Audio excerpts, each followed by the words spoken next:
President of the Jamaica Olympic Association, Christopher Samuda, has provided the reason for parting company with 3 office staff members last Friday at the Umbrella Sporting Organization.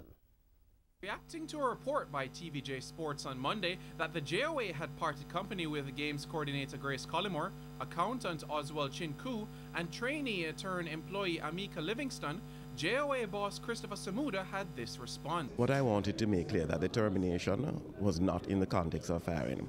And it is unfortunate that reports were made that the inference could be drawn, because it hurts those individuals and they are feeling hurt. The rationale is that we are, of course, restructuring the JOA, and regrettably the skill sets that we require now were not resident in those persons. But of course we will be embarking on other enterprises in the near future, and they are quite willing to rejoin. But the parting was absolutely amicable, and they understood. A 4th member of staff, Marjorie Brown, remains employed by the JOA. Samuda also indicated that the JOA was not without blame for failing to improve the skill set of its staff. Perhaps we have a measure of blame, because when persons are in your organizations, you should engage in training, and I think we could have done better where that is concerned. But they're fine individuals with a lot of potential, and I have no doubt that they will maintain contact with us and make a contribution to the sport in Jamaica and the Olympic movement. In the meantime, the JOA boss expressed satisfaction that Jamaica will compete in both rugby and women's basketball for the first time at the Commonwealth Games in April. The JOA is absolutely proud of where that is concerned.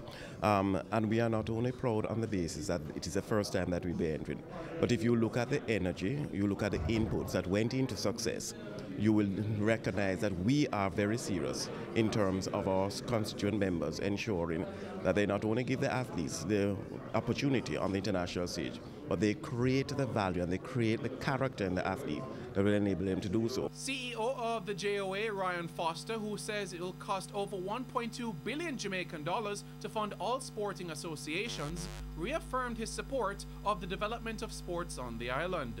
We have 41 member associations, and it costs 20-30 million to run an association.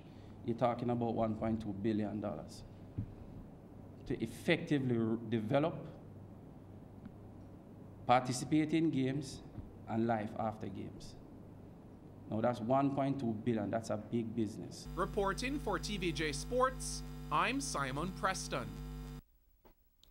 And for the record, at no point did TVJ Sports say that the JOA fired any of its employees. Instead, a report stated that the JOA parted company with 3 of its employees.